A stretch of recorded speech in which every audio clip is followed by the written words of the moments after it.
Thank you, Chair, and distinguished delegates from other countries. We are country D, and we feel pleasure to be invited in these negotiations. And as all of you know that country G, it is the most countries which we are in the downstream of this river, and we occupy 40% of the basin, and we occasionally face water shortage downstream, and there is a high interannual variability of the water. We are also faced with various issues in downstream there, the impact of climate change, pollution, and economic downturn. So these are most of the issues we are facing at the downstream, and we call upon during our deliberation to welcome all other member states to see how we can discuss them, or we can deliberate them and come up with a clear roadmap on how we are going to manage the water resources we have for sustainable development. Thank you, Chair. Thank you very much, Kanaliti, and thank you very much, other member states, for those opening remarks. We look forward to having a very positive deliberations.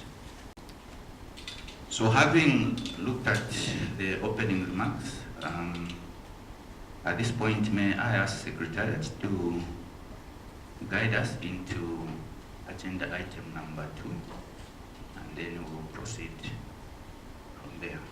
Secretariat, next point. Okay, the issues that just been raised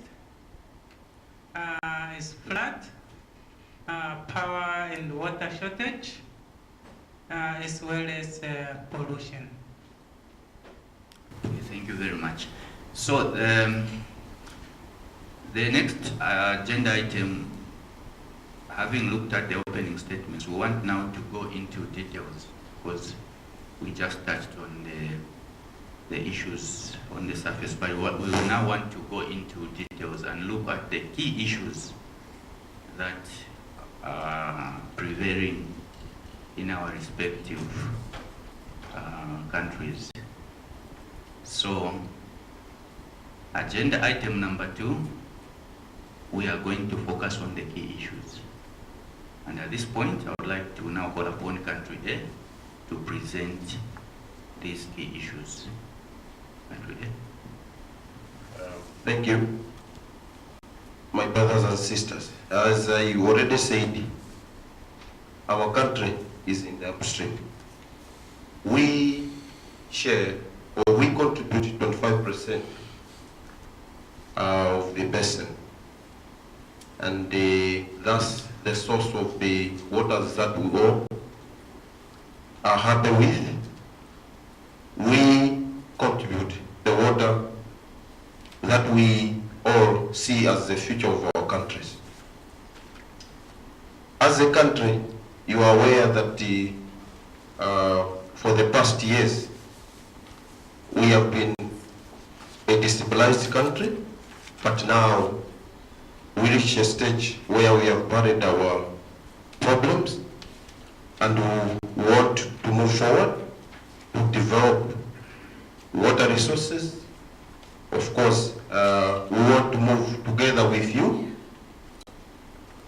by engaging you to develop sustainably our water resources within our reaches, but we are also interested to give a hand to you, our neighbors where you feel we can help to develop together the person. Just to mention that of late we had some studies of our own, of which we are willing to share with you. We took a study and identified a number of potential dam sites that can yield potential benefits to the entire basin. We are talking of development of a big dam. We call it Inca Dam. It has a potential of 5,000 megawatts, which in your calculations you can see it can supply power to the whole basin, the entire basin, even beyond that. So development of this dam will be a power pool for the entire basin. And we would love, brothers and sisters, that you consider the development of this structure that will not only change the lives of people in our country A, but those beyond, even country B, country C, and country D. We understand that our brothers in country D are in problems with flooding, which is why the development of this dam can help in regulating water, controlling floods, even in country D. We understand our brothers in country C, you are facing problems with climate change, so issues to do with water scarcity. But the dam that we are talking about can help quite a lot in ensuring water availability in your country. The spirit is, or the request is, let's work together, because the benefits can trickle down even to our countries. Let me mention that our colleagues, our neighbor, country B, have of late been having problems of power. So, as I already said, the development of this dam can also be of benefit to them. We have also done some already environmental impact assessment, and we feel that all the impacts that have been associated with the development of this structure can be manageable if together we can move and agree. I think as a country, we stop there. We request your indulgence, your consideration to have this project. It's a project that can benefit us all. Thank you. Thank you very much. Those were key issues presented by country A. Very ambitious and very positive plans that are meant to contribute to socio-economic development of the Pand Basin. So we have heard from country A, and how we are going to proceed, we will ask each member state to do the same, and after a round of presentation of key issues, then we are going to go into deliberations. So that is how we are going to proceed. So, having heard from country A, the plans and the plan measures, we now want to listen to country B and hear their key issues in the basin water resources development. So at this point, may I call upon country B to present their issues. Mr. Chairman, as a country B, as a developed country, we want to continue to developing our country and the needs for energy. We want to improve the navigation in the basin, because we want to increase our export.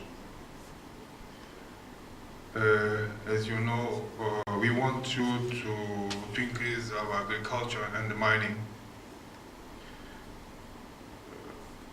That's why we want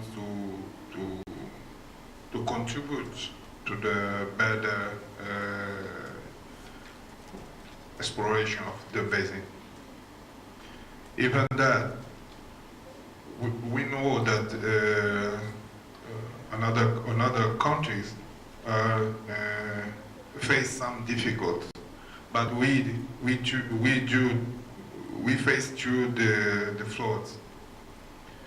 That's why we have some project for building dams for solve our needs and to help others to stabilize it too. Well, I will ask my colleague if she has something to add. Ladies and gentlemen, as my colleague has said, Country B, we are willing to participate in the joint management of the basin to develop our industry, mining, and to control floods.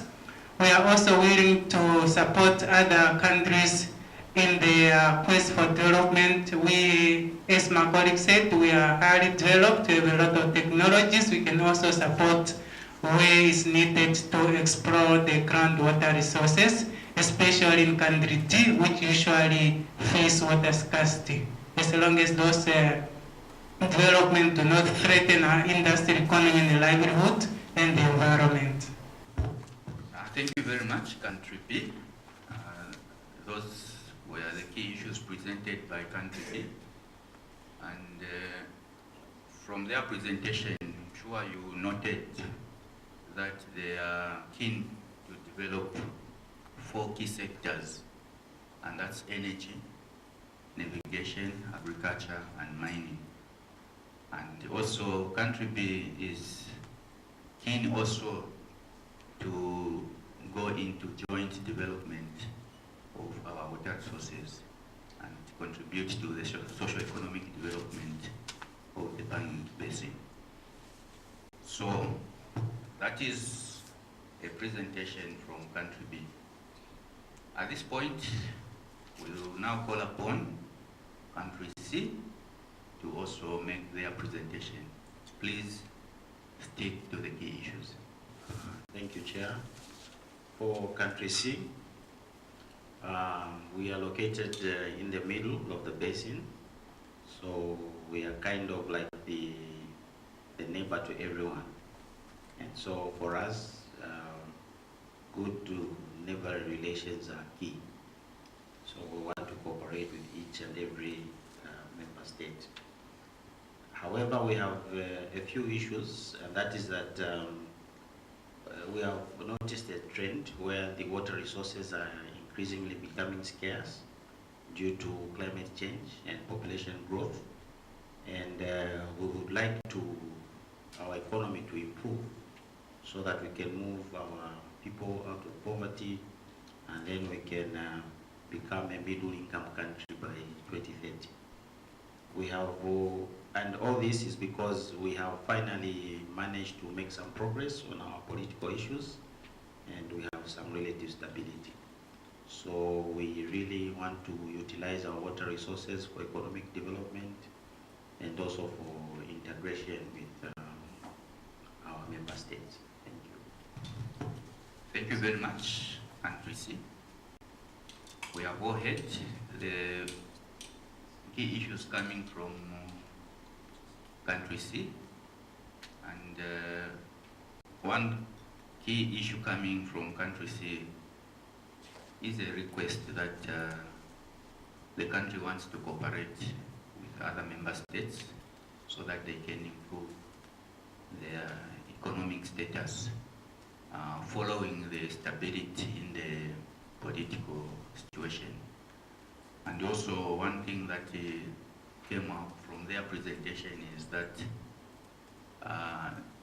in the recent years, the water resources have been declining.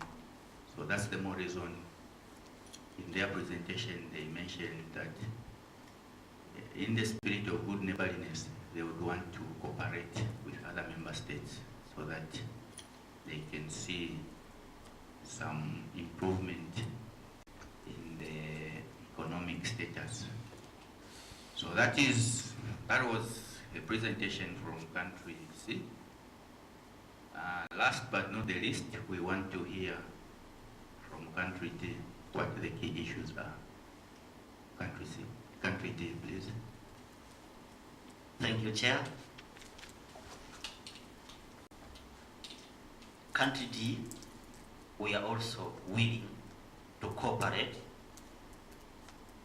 on the management of this river. But we have a specific issues we are facing as a country. And country D is the bread basket of the basin, and most of our income is derived from agriculture sector. Also, our country is key to maintain the water availability. Also, country D, we are producing food, and you all know that we are also exporting our food to our countries, to your countries, and most of the transportation mechanism we are using is navigation. We are using the river to export our food products to your countries. So it's also our interest to improve the navigation system within the river, and we concur with country B on the same issue concerning navigation. Also, country D, we are also fearing the significant reduction of water availability, and this is due to the potential increased use of the water in upstream.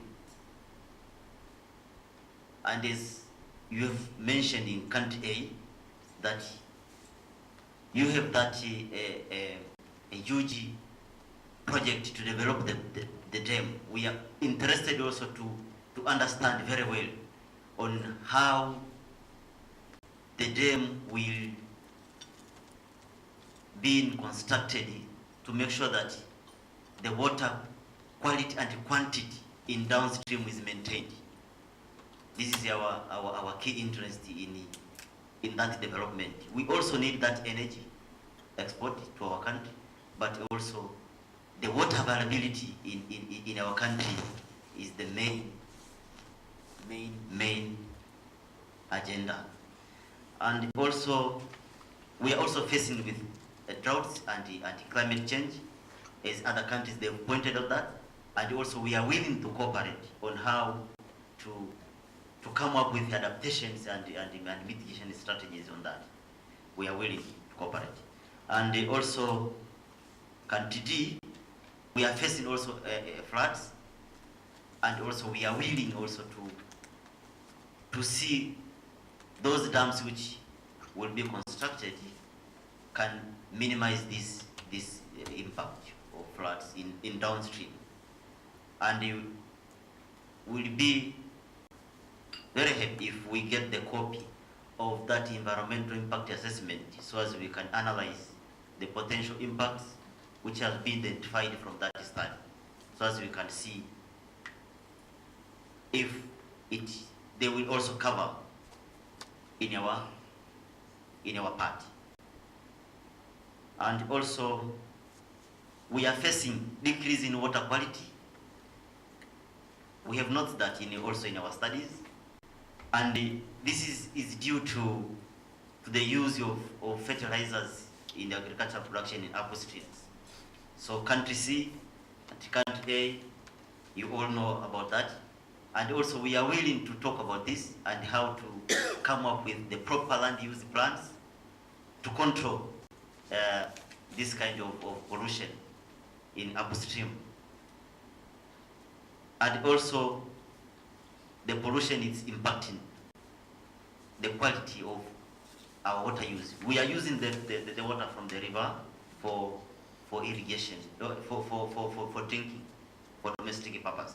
So we are also willing to negotiate about that and to see how will we manage the water resource at the same time to pursue our economic and social development in our countries. Maybe my colleague also, she can add something. As we are country D, we think we need to have enough water for our irrigation. Maybe you can talk about reasonable shares over the use of our shared water resources. And also, we need to talk about water security. As we see, we are developed, but we see we need to have enough hydroelectric power, water through our industrial activities, and I think that is all. Thank you, Chair. That's all we have from Country D. Thank you very much, Country D, for that elaborate presentation. And on a lighter note, what we got from your presentation is that I think as a basin, we cannot starve in terms of food because you are the food basket. And we are delighted to hear that you are interested in ensuring that as a country, you continue to supply food to the basin.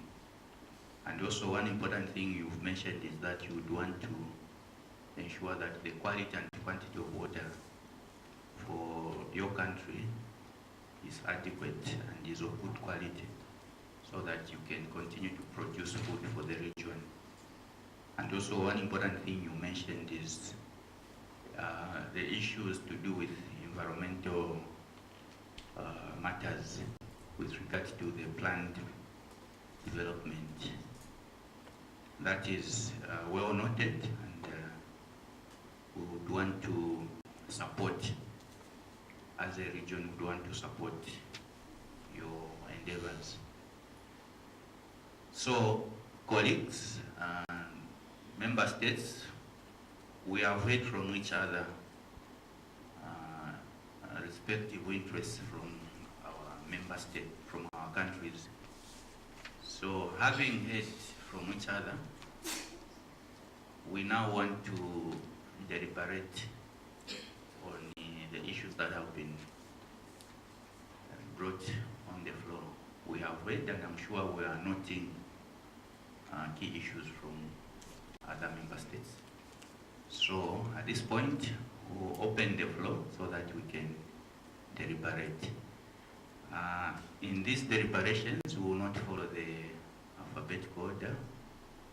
We will call upon member states by raising hands.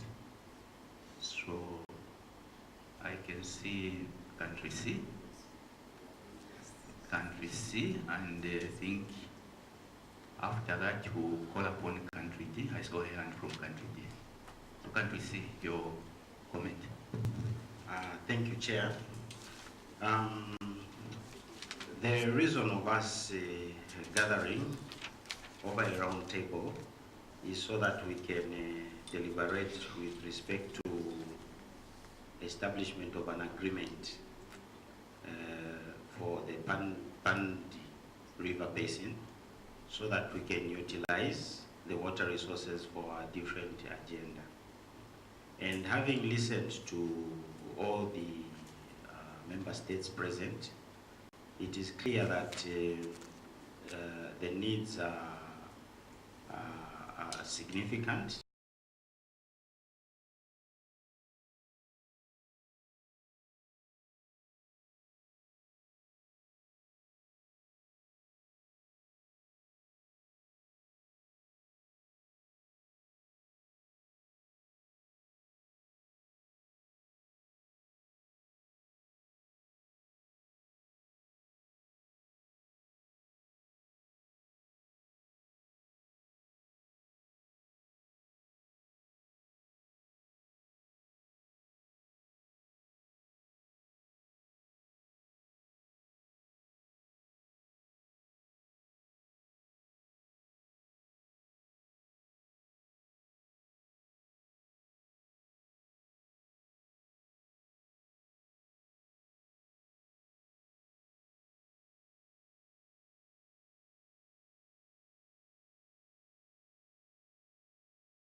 diverse. Some of them present an opportunity for enhancing cooperation. Some of them might pose a challenge because they could be competing in nature. So we wish to propose, Chair, that as we develop a roadmap for establishment of the agreement for the Pandre River Basin, we agree on key principles that should govern, that should be contained in the agreement. And for country C, we wish to propose that two key principles should be incorporated in the agreement. The first one is that the agreement should provide for a water allocation plan. So as we draft the agreement, this principle should be enshrined so that it should contain a water allocation plan. Then the second principle, Chair, which we wish to propose is that the agreement should provide for priority of use of water based on the geographical location. So in this regard, our ideas are as follows, which the member states can deliberate upon, is that, for example, maybe hydropower should be prioritized for upstream countries. And then irrigation should be prioritized for countries in the middle and downstream. And navigation also can be prioritized, can be the second priority for the middle countries, whereas domestic utilization should be regarded as a human right. Then furthermore, we wish that the principle of environmental protection for the water resources should also be one of the key principles. And finally, we should clearly elaborate on the principle of benefit sharing, because this, I think, is an opportunity for cooperation, because each and every one of the member states is committed to cooperation. So in the agreement, we should attempt to be more clear on how we can approach the benefit sharing. So, Chair, we submit. Thank you very much, Country C, for your submission. Before I call upon Country D, I would like to ask for reactions to those options that Country C has provided, and they have also provided the two key principles, and that is water allocation and the priority of use of water. So any reaction to their proposal? Country B.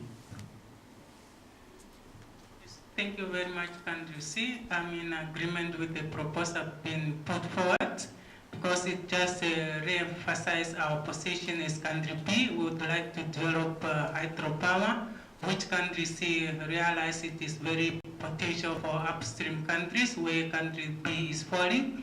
That will also allow us to control flood because our citizens have been suffering a lot, and also for us to develop our industries. Thank you very much. And with that, we are in agreement. Thank you very much. Country D, your reaction? Thank you, Chair.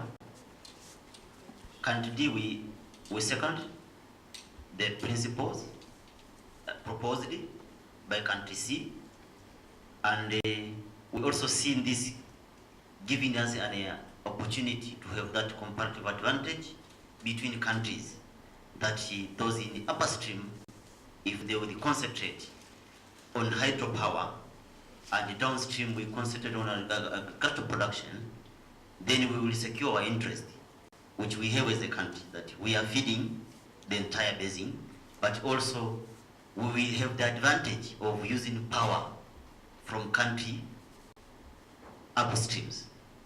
And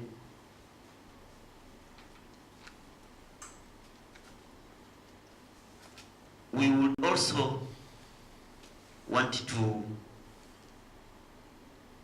add one thing, that the navigation also to be considered from the countries in downstream, not only from the middle stream, because it's also our main source of transport to countries in upper stream.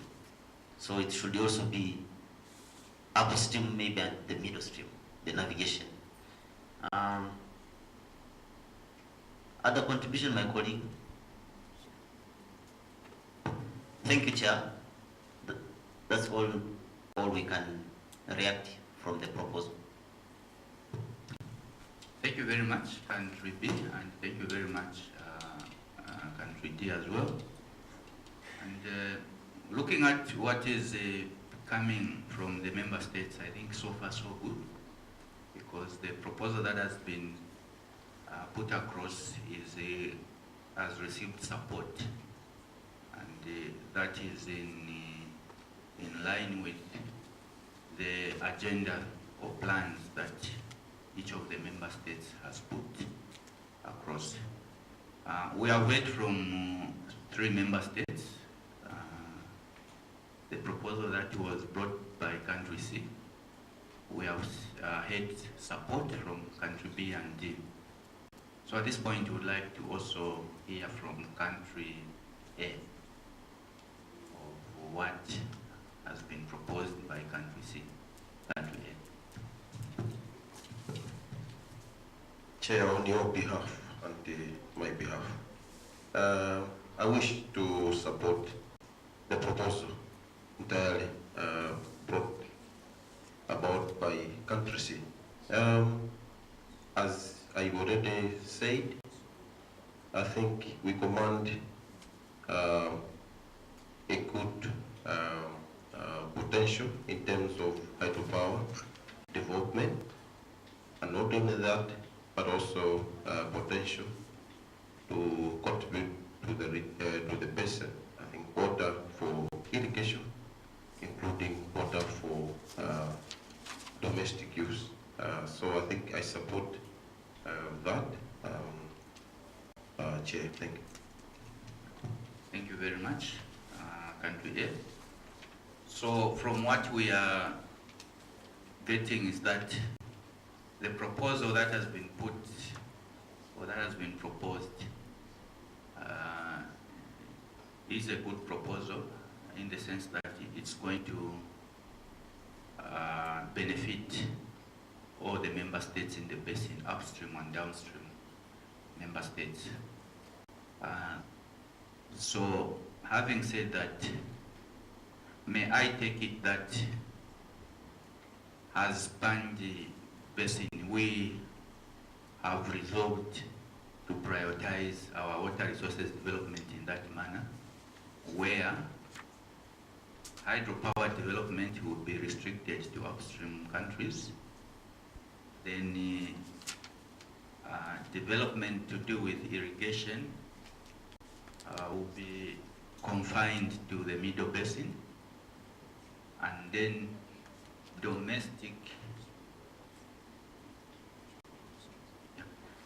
domestic issues, as we are all aware, this is very key to human survival. So domestic issues will be prioritized in every respective member state, because that is a human need.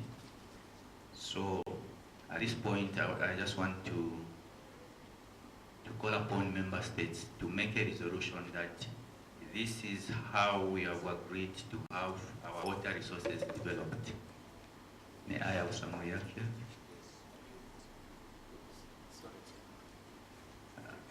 Can we get some comment from country? Thank you, Chair. Sorry, we missed one point on irrigation. The proposal was to be prioritized in middle stream and downstream. I think that it was like that. Okay. Thank you, Chair. Thank you very much, country D, for that point. So irrigation will be in the middle and the downstream parts of the basin. So, having said that, before we got a comment from country D, we saw support from all member states that this is how we are going to develop our water resources. But then, taking you back a little bit, there was a proposal that we need to come up with a water allocation plan. And if we go back to our agenda item, I think we need to develop a roadmap. So any comment, before we come to the roadmap, any comment on the proposed water allocation plan, member states? Allocation plan, country team? Thank you, Chair. I would like, maybe it's an emphasis or an addition on the same proposal that when we are developing the water allocation plan, to consider also the water management tools in that plans, so as we can agree, all of us as a country, which tools are we adopting to, not only to allocate, also to manage what we want to allocate. Thank you, Chair. Thank you very much, Country D. That is a very important issue you have brought out, because I'm sure we are all aware that it's very difficult to manage something that you cannot measure. So with those tools, we'll be able to measure our water resources in terms of quality and quantity. Before I proceed, let's have a comment from country B. Yeah, thank you, Chair. I agree with my colleagues that we need a water allocation strategy, but I feel at this stage, we are not able to go into the gritty-nitty of what will be contained in the water allocation strategy. Maybe that should be a point to our next meeting. We can do email communication to come up with a template of what is going to be contained in the water allocation strategy. But one thing that I want us to also to take into consideration is how we are going to deal with the issue of water quality, which has been mentioned by most countries that it is deteriorating. Thank you very much. That point is also noted. I think we've agreed on a number of issues, and we want to proceed on our agenda. We're almost coming to the end of our meeting, but we now want to look at the next steps. What are we going to do with what we have agreed upon? What is the next step? Because as we mentioned in the preamble, this is an inception meeting, so we need to agree on the next steps. What are we going to, how are we going to implement what we have agreed? So at this point, I want to invite member states to come up with suggestions on the next steps. Countries. Thank you, Chair. Now that we've agreed on the principles of what should be contained in the agreement, I wish to propose, Chair, that we approach the international community for technical and perhaps financial assistance through engagement of experts that can help to develop a draft agreement based on the principles that we have agreed upon, to develop a draft proposal for our consideration. And the time frame for development of the draft agreement can be maybe 6 months or so. We submit, Chair.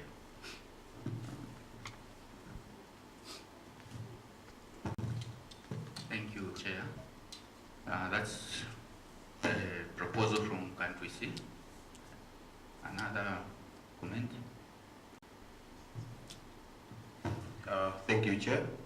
Members, I just want to bring to your attention that I think in matters of good management of water, we really need to agree on the institutional setup for our basin. Issues to do with water allocation, as alluded to by our country seat, can also be tackled, I think, best by a special, maybe, institution that we can trust. Because I don't think we can run around, up and down, doing everything on our own. I would like to propose, Chair. Thank you very much. That is the proposal. If I got that contribution clearly, it's basically setting up an institution like the River Basin Organization for the basin that will guide the water resources development and management in the basin. So far we have two issues as next steps. We need to approach or develop a proposal so that we can engage the international community for support in our plans. And then another suggestion coming on the floor is that we need to establish an institution, a river basin organization. And may I call upon the country? Thank you, Chair.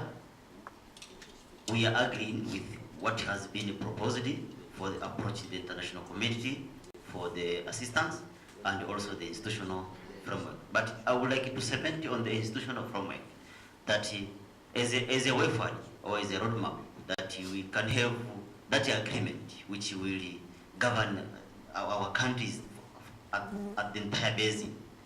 And also in that agreement we will have those principles in it. And also in that agreement it will provide the institutional setup on how to manage the entire basin. But also in that agreement we can have a phrase or an article which also will provide a room for countries to conclude an MOU or agreement between states. For instance, the bilateral agreement. For instance, those countries in upstream, they can conclude this bilateral agreement on how to develop hydropower. And we countries in downstream, we can also conclude agreements on how to generate or to irrigation schemes for agricultural productions. It should also contain that kind of flexibility. So in the management of our water resources. Thank you, Chair.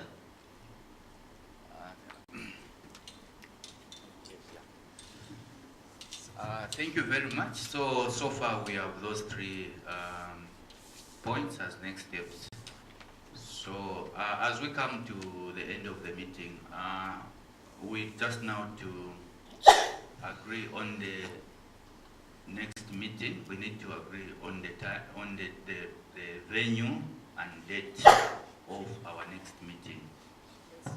And as we agreed, I think these meetings are supposed to be done on a rotational basis. We are hosting this meeting today, so the next meeting has to be hosted by country B, which will also chair the meeting. So do we agree to that proposal? The next meeting will be in country B, and the date, any proposal of the date? Country C. Chair, looking at the fact that we are trying to establish the agreement, we wish to propose that maybe we meet 6 months later to consider progress that has taken place.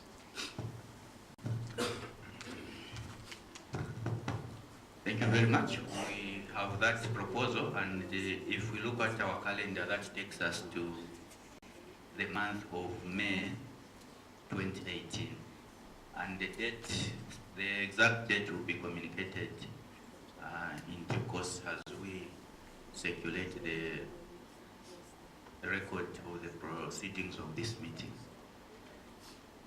So, having said that, I would like to say we've come to the end of our meeting, our first inception meeting. And, may I just thank everyone for having made it possible and the contribution that came from the member states. So at this point, I would like to call upon country C to make or present the vote of thanks and the closing remarks. Country C. Thank you, Chair. We'd like to say thanks all countries come here on this meeting. It was a good opportunity to cooperate. And thanks for your invitation and your support on this meeting. And we wait on next year on country B. Then we will write or we sign an agreement, because it's most important to talk about water and to cooperate with all about water. Thank you very much for your kindly invitation. Thank you very much, Country C. And at this point, I would like to just wish everyone a very safe journey back to their respective countries until we meet in May 2018. Thank you very much.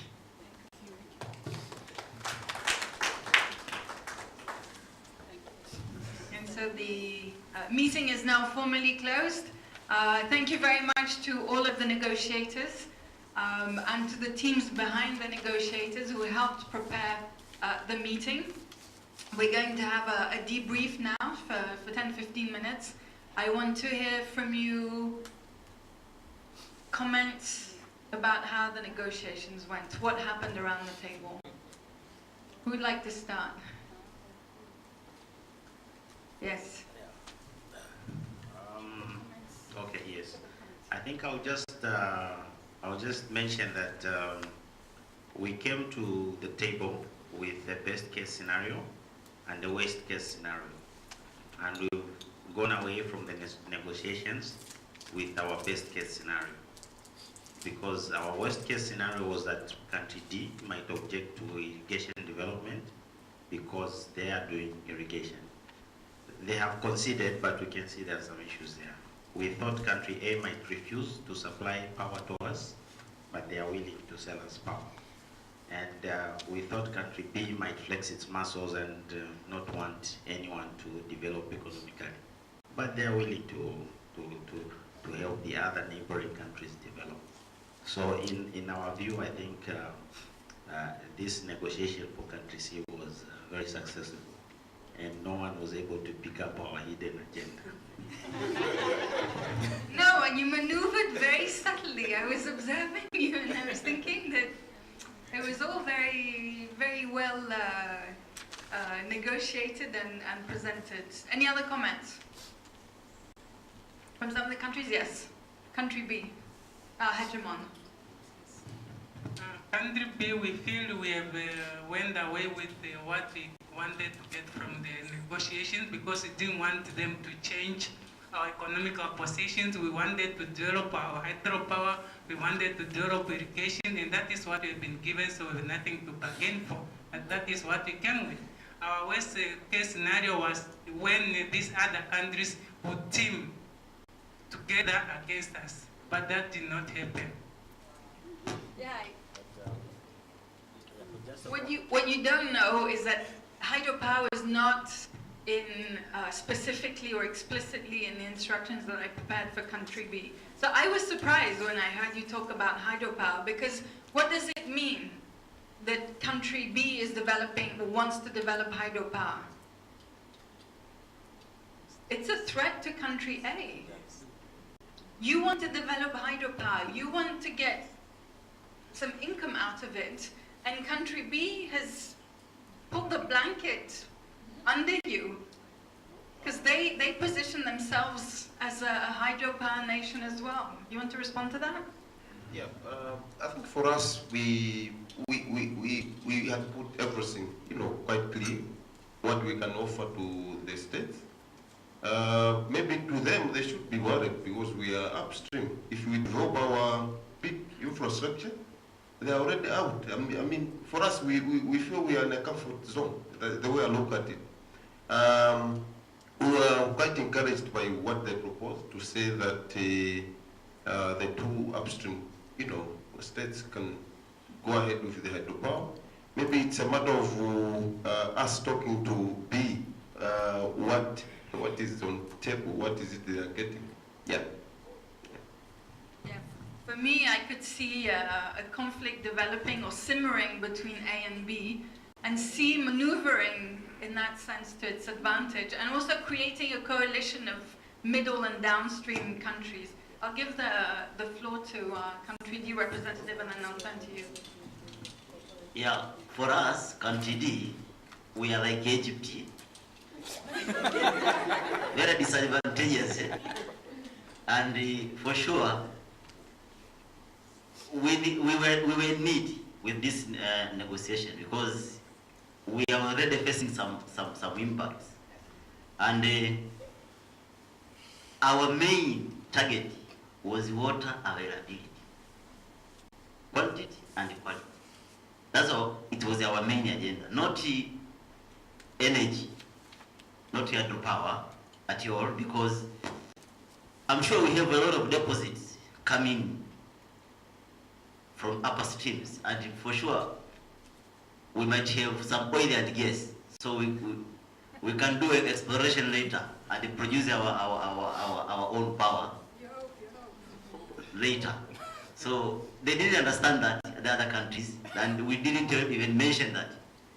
But yeah, we succeed also from maintain our status quo, that water availability, and remain a key producer of food in the basin, food product in the basins. Thank you.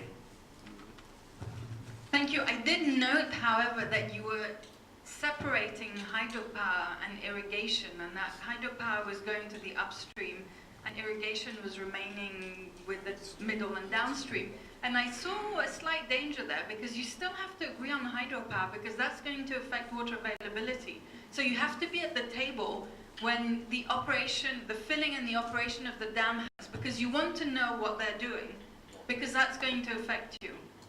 So they would also urge this basin agreement not to be the only piece of agreement, but that they would also engage into bilateral negotiations as long as they were not open. I think that's what he was saying. I think for you it's maybe not the best strategy, because if you lose the contact with the upstream, if you really separate the two issues, and you're not involved in the discussions about hydropower, you won't be able to influence how the dam is going to be filled and operated. That's my view. We'll give the floor here. Yes, thanks. So I think that was the idea behind Country C proposing that we go to the international community to establish this river basin agreement based on those principles which we proposed, because we know that this is going to be a process which will require country consultations.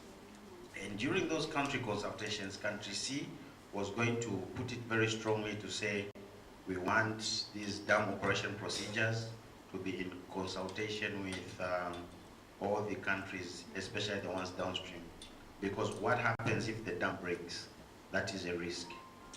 Yeah, so hence our maneuvering to ensure that first we agree on the principles, and then next we develop an agreement with external assistance based on the principles that we've agreed, so that nobody goes back. And then during that process, we present our submissions and then come back to the negotiating table and discuss again. The other issue is that where we have a potential conflict is with country D, because they are strong on irrigation and we also want to be strong on irrigation. Yeah, so that was kind of a trick, yeah, a balancing act. Parallel conflicts. Exactly, yes, yeah. Yeah, I've just forgotten the other comment I wanted to make, but Let's give country A also the floor. Yeah, this time I will not speak as a chair. When we were presenting our case, we expected a reaction from the downstream countries that they will not allow us to develop hydropower. But fortunately enough, we didn't get any reaction, and we got what we wanted out of this negotiation. Good, I think there's a comment here as well. Did you want to say something also? Or? No? Yes? What I wanted to say something with development of hydropower between country A and country B. Yeah. One thing that country A has to take note is that country B is developed, they have the resources, they can develop while negotiation is taking place. And country A will probably have to look for funding somewhere else while country B has the resources within themselves. And that's where country C suggesting of looking at financing opportunities would be one way of very subtly countering country B. So we have a seasoned negotiator here. Any comments from the supporting teams? Are you happy with the outcome of the negotiation? We have a comment here, Victor. You want to say something? I think I'm happy with the chair. He did very well. I think for our side, we are happy because there was no agreement that was signed. That was our idea. No agreement with any. We are supposed to spoil everything so that no agreement. The political stability in country A continues so that we remain happy with the results. So I think we are happy with that. Thanks. Any other comments? No, the supporting teams, I assume, then are satisfied. Martha, would you like to say something? I think I agree with Victor in terms of the way the negotiation process went. The chairing of the chairing by country A was very smooth and collaborative and integrative. So it didn't alienate the other referring states. And you could see that there were seasoned negotiators on the table because they knew what were their objectives, but they did not project them so saliently. So it was really the capacity of being centered in the way they were communicating, but knowing that they were promoting the national interest, but nobody could pick that up. Yeah, so this was very good. Yeah. It's very nicely done. I have to say, I was surprised by the chair. I felt he had a split personality. You were really the chair. You were not a representative of country A. That was your colleague who was speaking on behalf of your country. So yes, you did a very good job as a chair. Well done. One of the things I picked up on, which was changed, is we heard in the opening remarks a reference to brotherhood, not to sisterhood. But later on, the assembly was addressed as brothers and sisters, so that was okay. A very cooperative spirit indeed, very amicable discussions. But if you really listened to what was going on, you could sense the power play happening, and you could see countries projecting in a subtle way their interests and their preferences, but without being adversarial. So it makes it much harder to object when things are presented in that way, I would say. What else? Yes.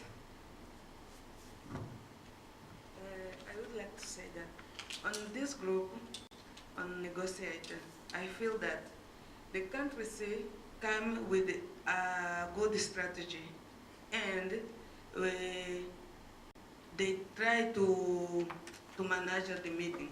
Every time suggest the agenda, suggest everything. Everyone is saying yes. He prepared very well on this country, then he comes started every time. The agenda, the everything. And another country saying, okay. We need to see about this, how the another country this strategy, yeah. Yeah, countries see hijack the agenda. So preparing the agenda and whoever is in charge of developing the agenda has power over the meeting. And you could have said, thank you for your suggestions, but this is not the agenda today. We'll look at this at another time. So there are very gentle ways of countering these kinds of points that are being tabled that really steer the negotiations in a certain way. So it takes time, but after a while you start to see that. But the chair really has power. So picking a chair is a very important point. And you have to agree to who that person is and whether he or she serves your interest or whether you consider them to be sufficiently impartial. In that same line of thought, we talked about an agreement being developed, and again, whoever is actually drafting the agreement is steering the content of the agreement. Because what will happen is that the text is then presented to the different members, to the different negotiators, and you will be amending the text. To counter that, you would have to propose your own text and ask for the original text to be withdrawn. But whoever is preparing the text that will be agreed eventually has significant power over the substance of the agreement. I wanted to say also that the decision-making process that was agreed was a majority. So 3 out of the 4 countries could agree something, which meant that a weaker party may not be heard. So there's no veto, and countries A, C, and D could have ganged up against country B. So again, think about these points, because how you make decisions is very important. Sometimes you can agree that it's going to be consensus. So as long as one party doesn't explicitly object to a decision, it means that they agree to it. So even if they don't raise their hands in agreement, if they don't raise their hands in disagreement, then they have agreed. But remember, if you require unanimity, you're giving the power of veto to at least one party. What else did I have?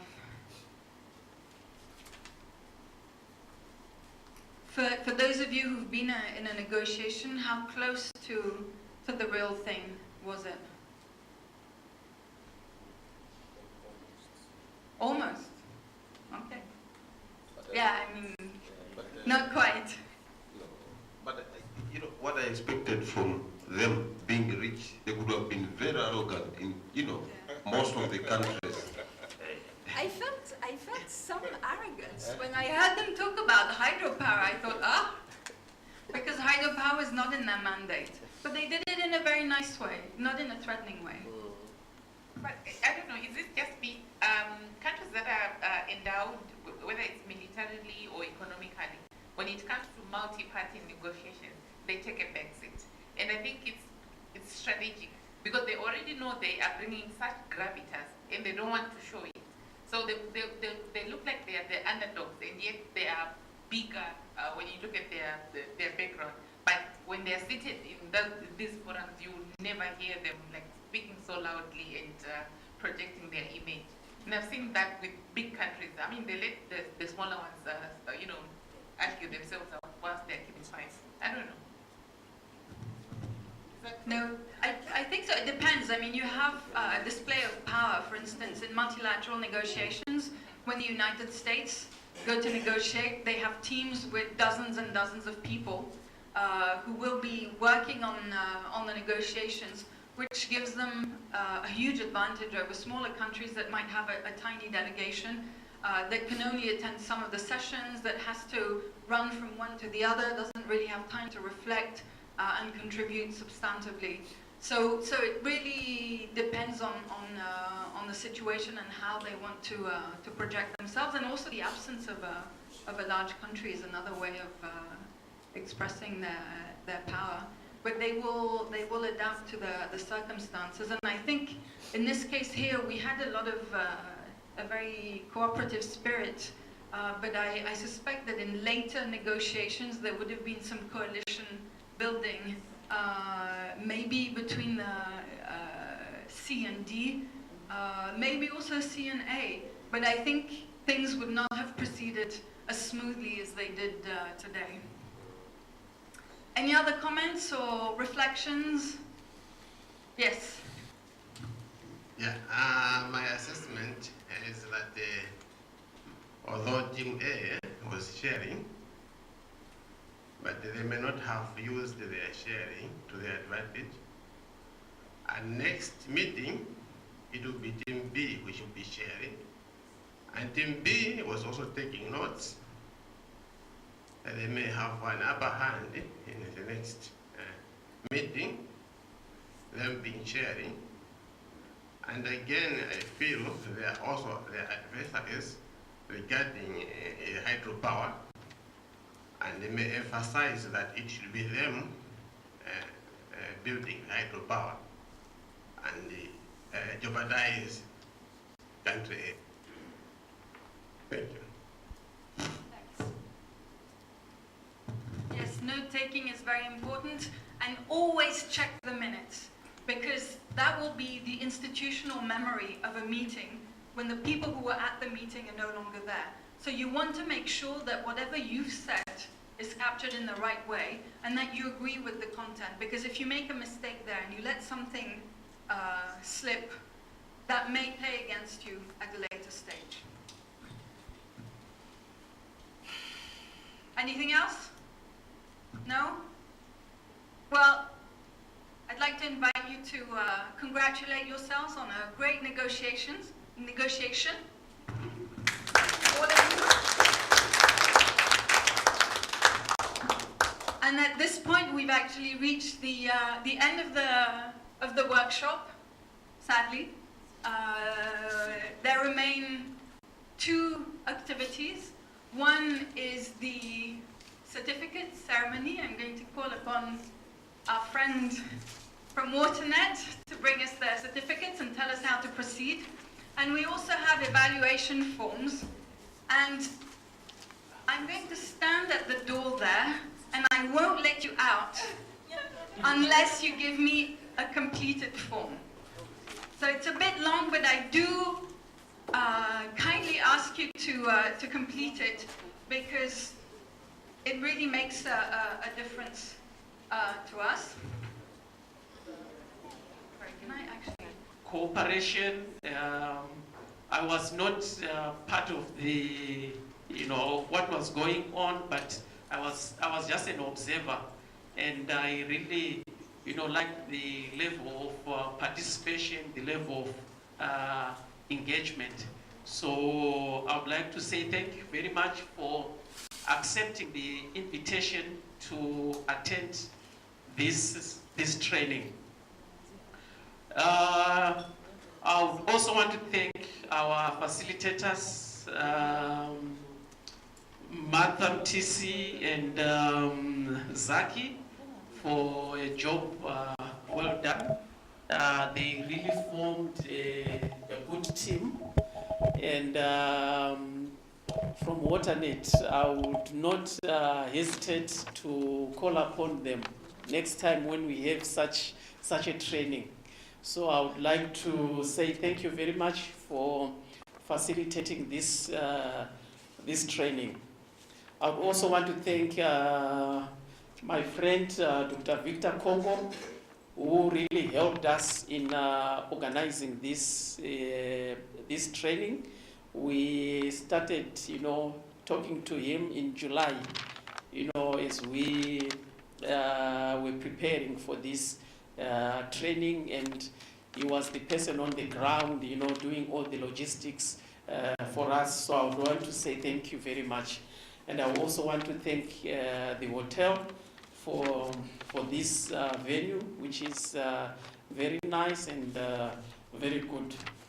So I hope we have all learned something in terms of understanding, in terms of gaining skills, related to negotiations. So it's not only about water negotiation, but you can now negotiate, in different arenas, lobola, this and that, and so forth. So I'm sure these skills will help you, and more importantly, they will be very useful for the region, as we have all these transboundary basins, and for sure a lot of negotiations has to go on. I hope that you will, yourselves and your countries will continue, giving WaterNet and other organizations involved in such work the much needed support. So I want to say thank you very much.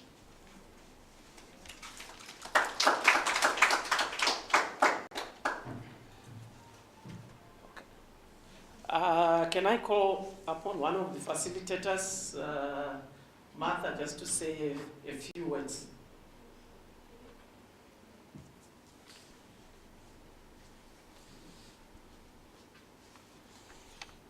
Thank you, Kraspos.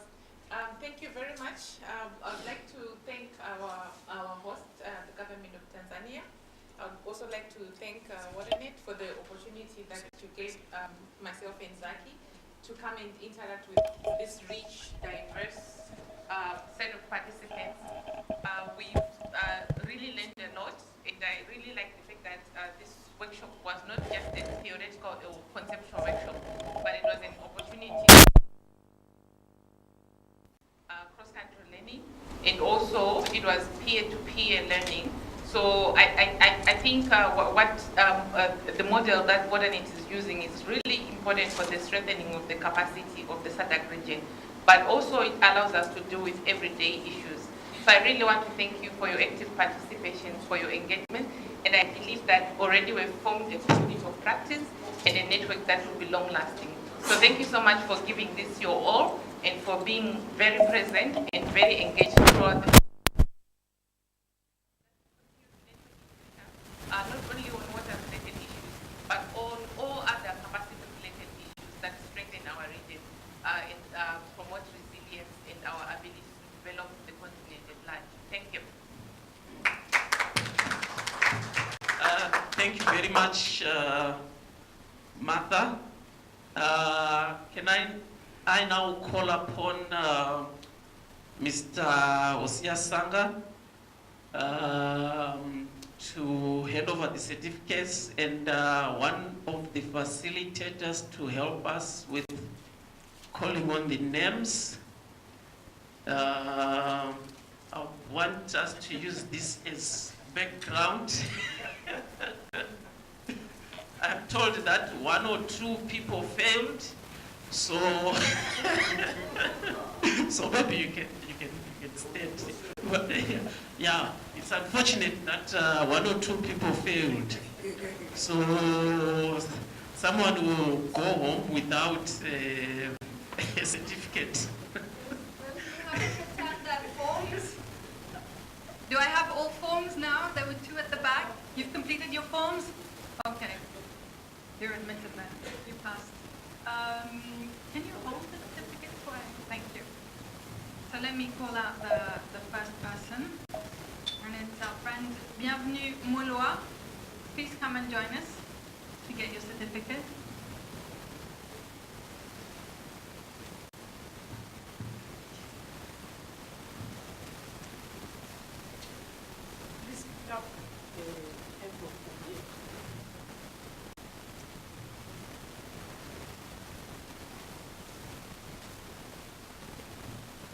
The next is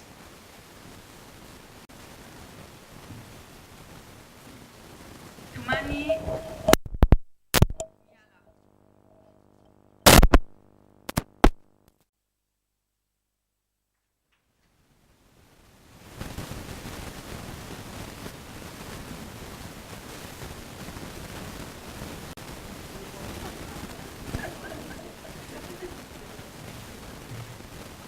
I'd like to call now Zibusiso Mangwa. Thank you.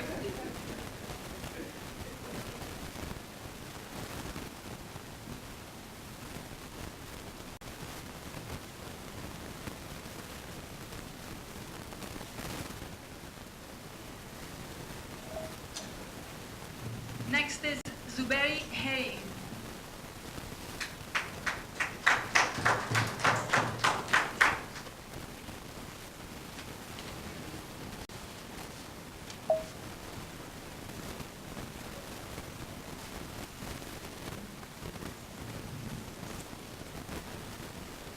Next is Odemba Ododa.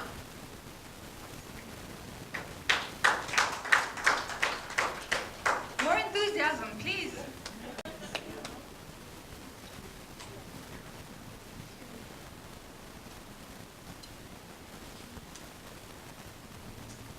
And next we have Peter Dalanguila.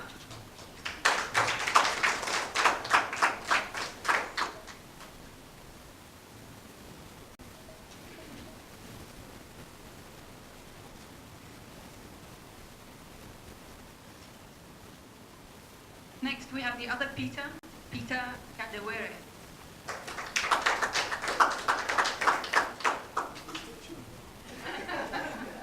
Of course.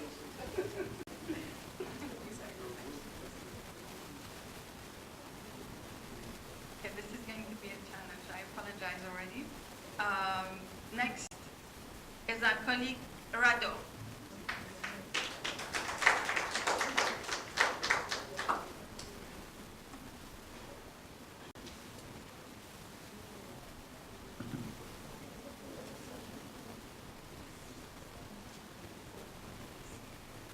Next is our colleague Siwale Chisanga.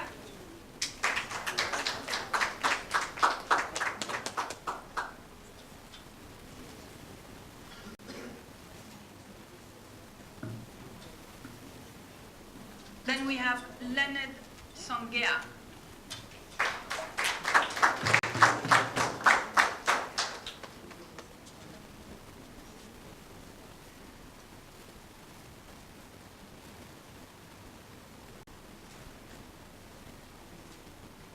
I'd like to call now McPherson Nkata.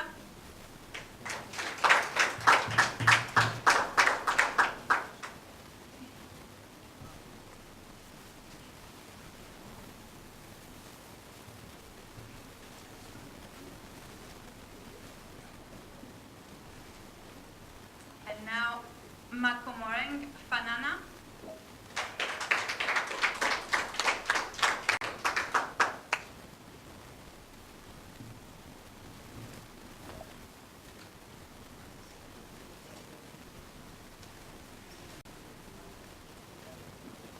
Next is Mkozo Chongo.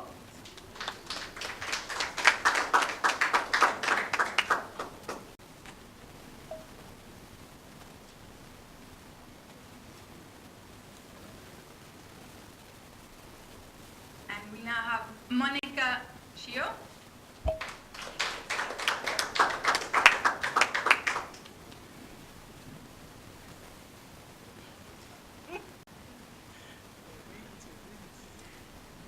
Next is Indira Nashibili.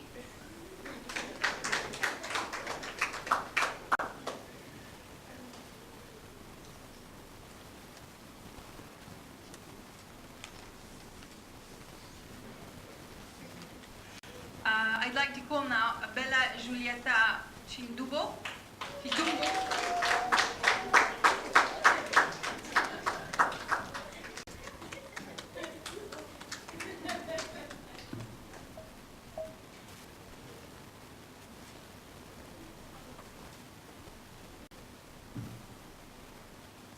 Next is Edward Mswane.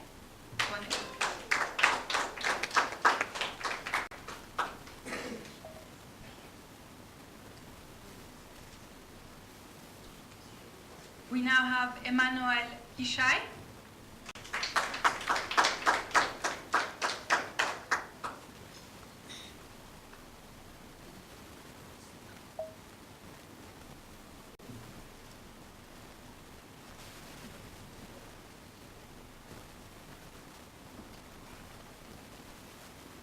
I'd like to call now Enna Nsangi.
And now Estela Mgala.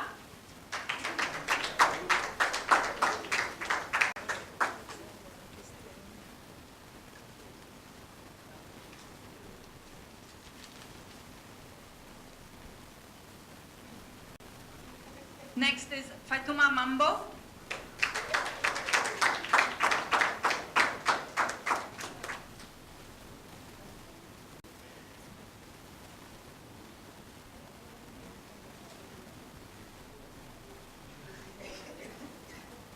And now Gallus Dunguru.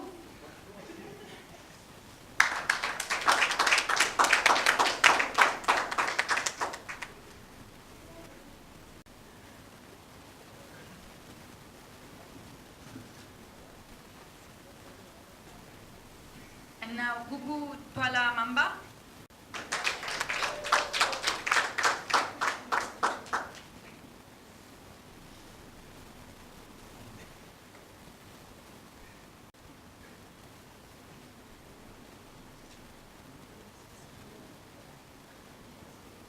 Next is our photographer, Victor.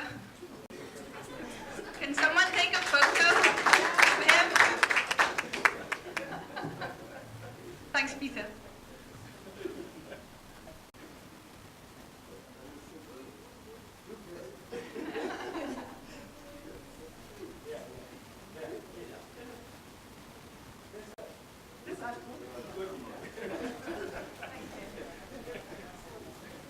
We'll give Victor a second to grab the camera again. And in the meantime, I'll call Irene Madilola.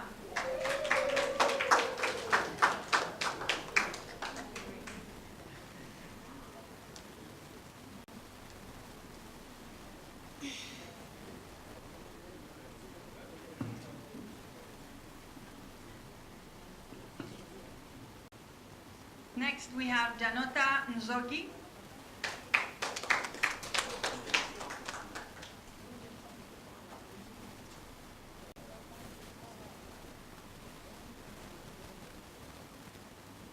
Next, Jean-Willy Mumba.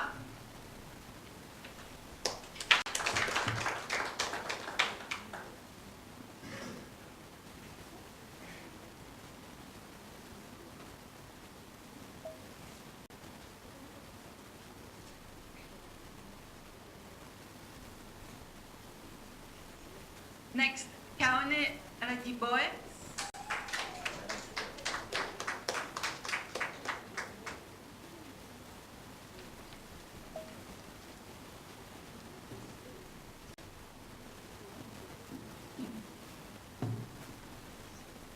And last but not least, Subira Munishi.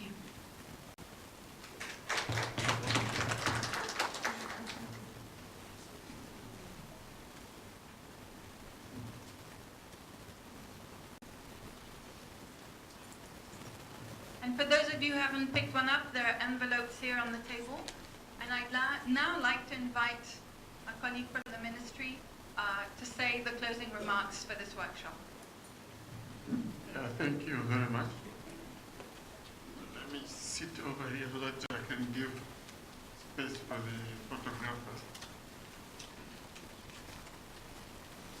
WaterNet Secretariat, the organizer of this training, facilitators, distinguished participants from SADC Member States, ladies and gentlemen. It gives me great pleasure to be here with you on the occasion of official closing of this important training workshop on negotiation skills in transboundary surface and groundwater resources management, specifically for the SADC Member State. On behalf of my country, I would like to convey my appreciation to the WaterNet for their continued effort on building capacity for the water sector staff in the SADC member countries. I also would like to thank GIZ through the British and the German cooperation for their continued technical and financial support in these very important trainings. Dear participants, ladies and gentlemen, I take this opportunity to thank you all for your active participation As I was walking in the room, I saw the passion and the energy which were from the participants, which actually showed me that you were actively participating during the 4 days of training. You have demonstrated very strong commitment and dedication on handling issues pertaining to negotiations, transboundary water loss management. I've been informed that you all have been very active during the training session and have been sharing your experience on negotiation skills to each other. With this range of expertise, which is present in this training, coming from different countries, institutions, and organizations within our SADC region, I'm confident that the core objective of this training, which is to enhance negotiation and conflict management skills among the relevant and member states and river-based organization officials in relation to the management and development of water resources in the SADC region have been achieved. Myself, I wanted very much to participate, but because of other commitment, I couldn't manage, but I hope I will have opportunity to go through the course documents so that I can get also this knowledge which you have all obtained during the 4 days of training. Ladies and gentlemen, in conclusion, let me reiterate my government continuous commitment to cooperate with our fellow SADC member states in attaining our common objective. Let me further remind us that our well-being and economic wealth depends on our capacity to jointly deal with water issues. Caring together about water today is the best and cheapest way of guaranteeing water availability for future generations in our countries and in the SADC region in general. Ladies and gentlemen, before I close this training, I would like to wish those of you who are coming outside Dar es Salaam city and from abroad a safe journey back to your working station. I will also want to invite you to have some time to go through the city so that you can get something to bring back to your home, and you can also enjoy the hospitality of Tanzanians. With these remarks, I have the pleasure to declare that the training is officially closed. Thank you very much for your attention.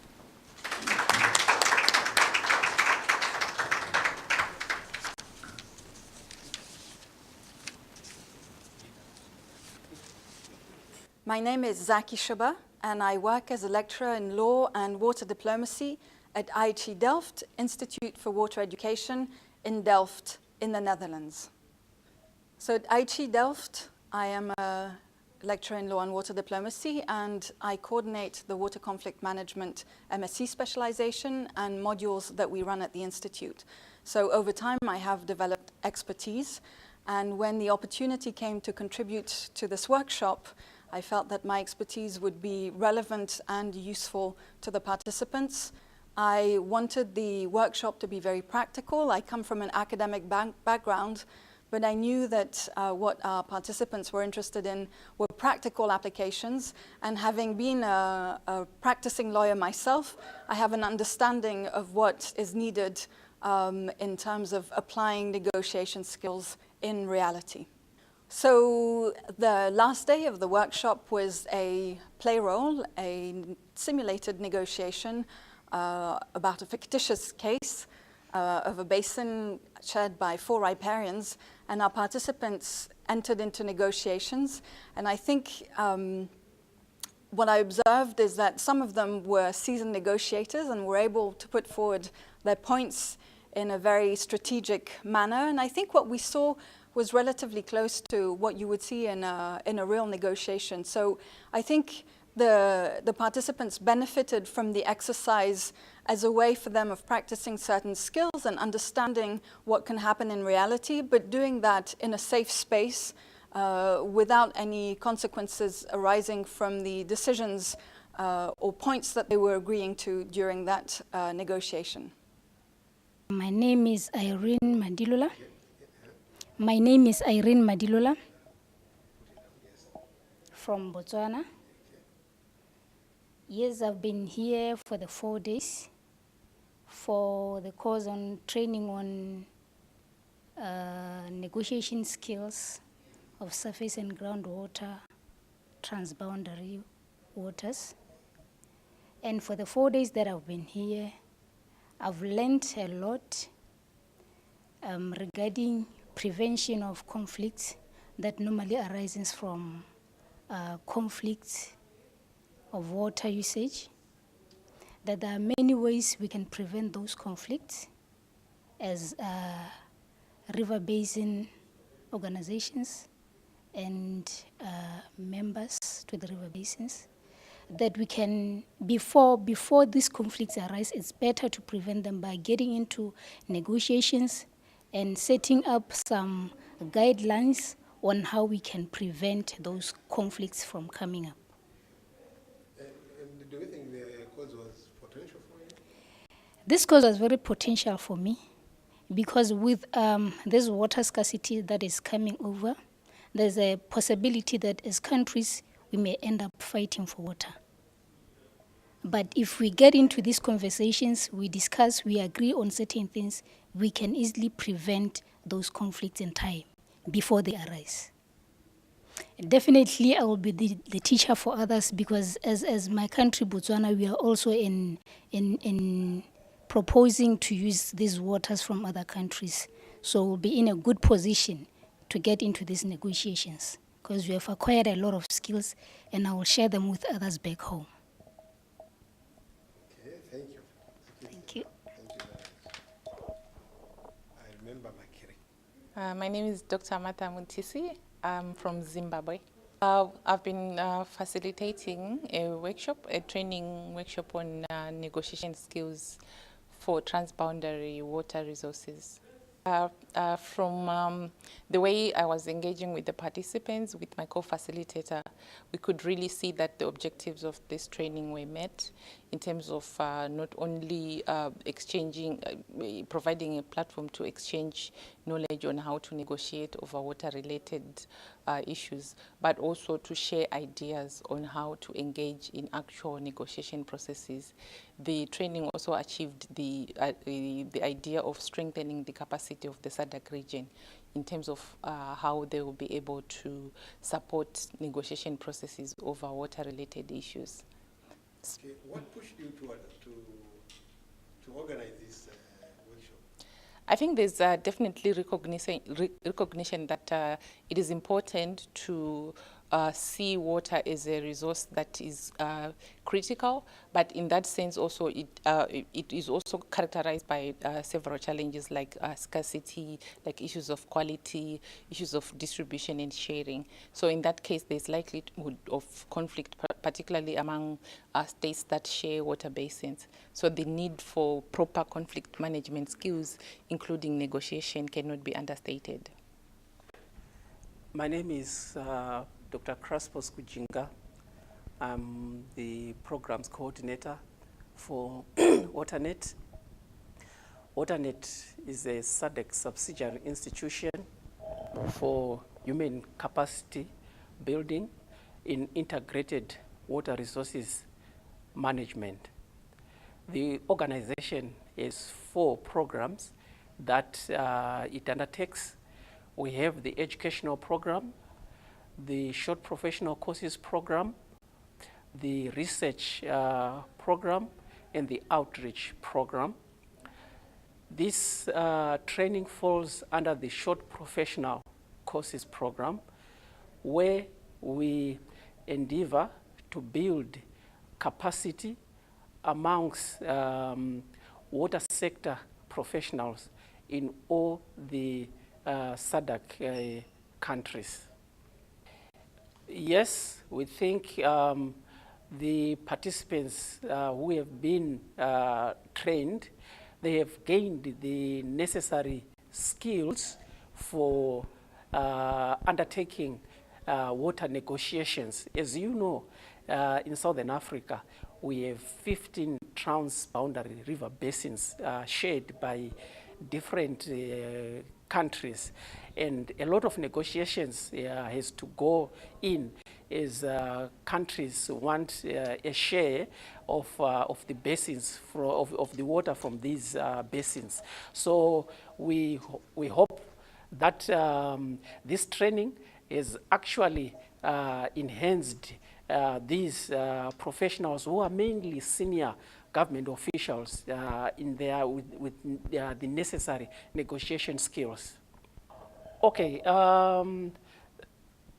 we need our people within the region to ensure proper use and management of our water resources, because our water resources are limited and vulnerable. Let's guard them against pollution and misuse if we want ourselves and future generations to continue benefiting from our fresh water resources. Okay, mimi naitwa Dr. Victor Kongo. Mimi natokea taasisi inaitwa Tanzania Water Partnership, ambayo ni shina la taasisi kubwa ambayo inaitwa Global Water Partnership. Sisi tumeshiriki kidogo tu kuandaa hii workshop ya kujifunza kuhusu jinsi ya kuongelea masuala ya maji katika mabonde ambayo shirikishi. Na wenye kuandaa hii workshop haswa ni SADC wakishirikiana na taasisi ya WaterNet, ambao ni chombo ambacho wanakitumia sana kwa kuhamasisha na kujenga uwezo wa katika masuala ya maji katika eneo la SADC. Kwa hivyo sisi tu tumekuwa watu wa kuandalia tu makazi, lakini tukio lote limeandaliwa na SADC wakishikana na Wizara ya Maji. Sasa katika hii workshop kuna wadau wengi tu wametoka nchi mbalimbali za SADC, na tumekuwa hapa kwa siku 4.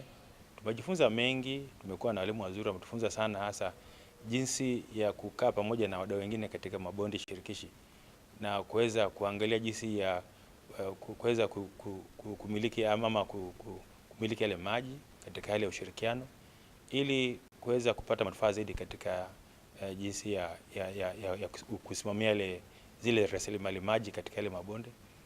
Na hasa kile kimejitokeza hapa ni kwamba kumbe sote ni mmoja tu, na pia tunaweza tukashirikiana na katika kuelewa, na katika ule uelewa ndio tunapata sasa ule uwezo wa kushiriki vizuri katika usimamizi wa rasilimali katika mabonde ambayo yanahusisha nchi moja ama mbili, nchi mbili ama tatu na kuendelea. Kwa hivyo waki imeenda vizuri sana. Ndio kumetokea zoezi lizuri tu la kufanya kama vile zoezi la kuonesha jinsi yale majadiliano yanafanyika wakati wajumbe wamekutana, kuangalia jinsi ya kutatua migogoro ama vile usimamizi wa maji katika mabonde ambayo yanahusisha nchi mbili na kadhalika. Tumejifunza mengi kwa kweli kama nchi, na hasa zile mbinu za kujiandaa wakati mnaenda kwenye vikao kama vile, na pia tumejifunza mengi haswa katika ule mchakato wote wa lile tukio linapoendelea. Ni vitu gani mnaweza mkatarajia wakati katika ule mchakato wa majadiliano, na pia ni taaluma gani ambazo zinahitajika wakati wa matukio kama yale, na watu wanakotakana wao na sifa gani wakati ambao wanaenda katika majadiliano kama yale. Ni vitu ambavyo tumejifunza, na hiyo nafikiri ni rasilimali katika nchi, kwa sababu imetupatia upeo mkubwa kidogo sana ambao utatuwezesha hata wakati tunaenda kwa majadiliano kama hayo tutakuwa tumeweza kupata muda wa kujiandaa vizuri. Ujumbe nafikiri ni kwamba kulingana na ratiba ya SADC imeandaa workshop kama hizi za kujifunza. Kwa ujumla ziko 16. Hii ilikuwa ni workshop ya 5, na hizi workshop zote zinatakana zikifika mwakani mwezi wa 6 hizi workshop zote ziwe zishafanyika. Kwa hivyo natoa rai tu kwa wenzangu kwamba wajitokeze kwa wingi wakati hizi workshops zimetangazwa. Zitafanyika katika nchi mbalimbali hapa katika eneo la SADC. Na hata ninavyoongea saizi kuna workshop moja ambayo itaandaliwa kule Johannesburg kuanzia tarehe 22 hadi 23 kuhusu mambo ya agenda katika maji shirikishi. Kwa hivyo ni vizuri wadau hasa Tanzania tuchukue hizo nafasi tuweze kujifunza, kwa sababu lazima tujifunze mengi ili tuwe na uwezo mzuri wa kusimamia rasilimali maji katika nchi. Asante. Nashukuru ndugu mtangazaji. Mimi kwa jina naitwa Estela Mgala, ni afisa maendeleo ya jamii mwandamizi kutoka Wizara ya Maji na Umwagiliaji Tanzania. Ni nini hasa mmekuwa kwenye mafunzo hapa ya muda mfupi? Ni nini hasa ambacho mmejifunza na unadhani kitakusaidiaje kwenye shughuli zako kwa kuhudumia wananchi au kwa maendeleo ya jamii? Nashukuru. Mimi nimekuwa ni mshiriki katika mafunzo haya ya masuala ya makubaliano katika masuala ya maji chini ya ardhi na masuala ya maji juu ya ardhi, maji shirikishi, ambayo kama unafahamu nchi yetu ni mojawapo ya nchi ambazo zinashirikiana na nchi za upande wa Afrika. Nchi yetu ina mabonde 9 kwa ujumla, na katika mabonde yote 9, 7 ni mabonde ambayo yana maji shirikishi. Kwa maana hiyo kwamba tunatakiwa kushirikiana na nchi zingine za jirani kwa namna moja ama nyingine ili kuweza kutekeleza au kujua matumizi halisi ya maji yanayohitajika kutokana na mahitaji yaliyopo yanayoongezeka kila siku. Kwa hiyo mafunzo haya tumejifunza namna gani ya kuweza kufanya makubaliano na nchi jirani, na kwa maana hiyo faida kubwa zitajitokeza kwa sababu tumepata uelewa mkubwa wa namna gani ya kuweza kukaa mezani na kuongea na nchi zingine kwa mifano halisi, ambapo kila mmoja ametoa uzoefu wake, kwa sababu washiriki waliokuwepo kwenye hii mafunzo wametoka sehemu mbalimbali na nchi mbalimbali za Jumuiya ya Afrika ya Kusini, yani nchi za SADC. Yeah. Kwa hiyo wewe unaporudi ofisini sasa, ndio ni mbinu gani ambazo unaachia kwamba zitakusaidia hasa pale inapotokea kwamba mnaingia kwenye eneo ambalo lina ushirikishwaji na nchi nyingine? Mbinu kubwa ambayo nimeipata hapa ni namna gani ya kujiandaa kabla ya mjaenda kwenye makubaliano. Kwa mnatakiwa kwamba mjiandae na kuwashirikisha wadau wengine katika nchi yenu kabla mjaenda kwenye makubaliano na nchi nyingine, ili muweze kujua ni nini mnachotaka kupata. Ni faida gani mnayotaka kupata. Kwa mfano sasa hivi kama unavyoelewa matumizi ya maji yanapungua, yanaongezeka kwa sababu ya mahitaji pia yanaongezeka. Kumekuwa na mahitaji mengi. Kuna mambo ya usafirishaji, mambo ya utalii, mambo ya uvuvi, masuala ya uzalishaji wa umeme. Vyote hivi vinahitaji kuwepo na mikakati thabiti ambayo itasaidia kila nchi kwa namna moja au nyingine iweze kufaidika. Kwa maana hiyo mafunzo yametusaidia kwa namna kubwa sana ili kuweza kukaa mezani na wenzetu kwamba bwana, sisi mahitaji yetu ni kadhaa na wao watasema yako ni nini, na tunaangalia namna gani tunaweza tukagawana yale maji bila kuwa na migogoro yoyote.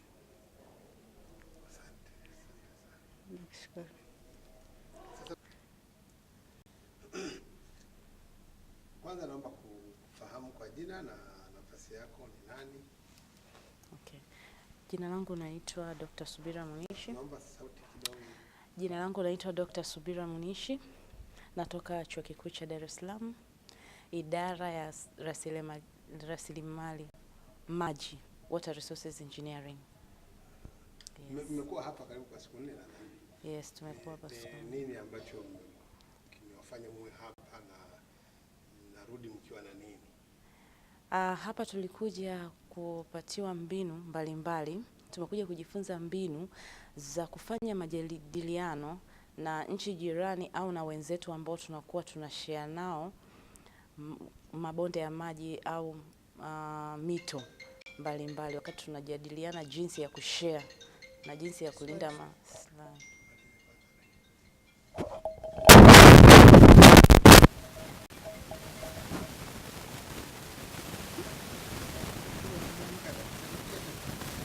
Nafanya silent.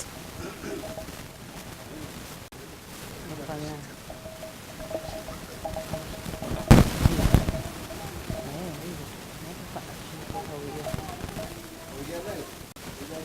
Mwambie mtoto.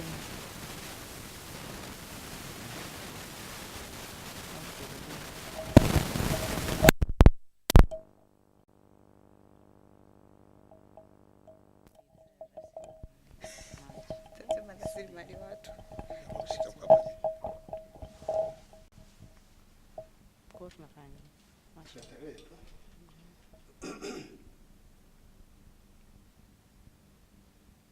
Ulikuwa unaeleza kwamba mlikuwa nini mlikuwa hapa, lakini hatukuweza kumaliza.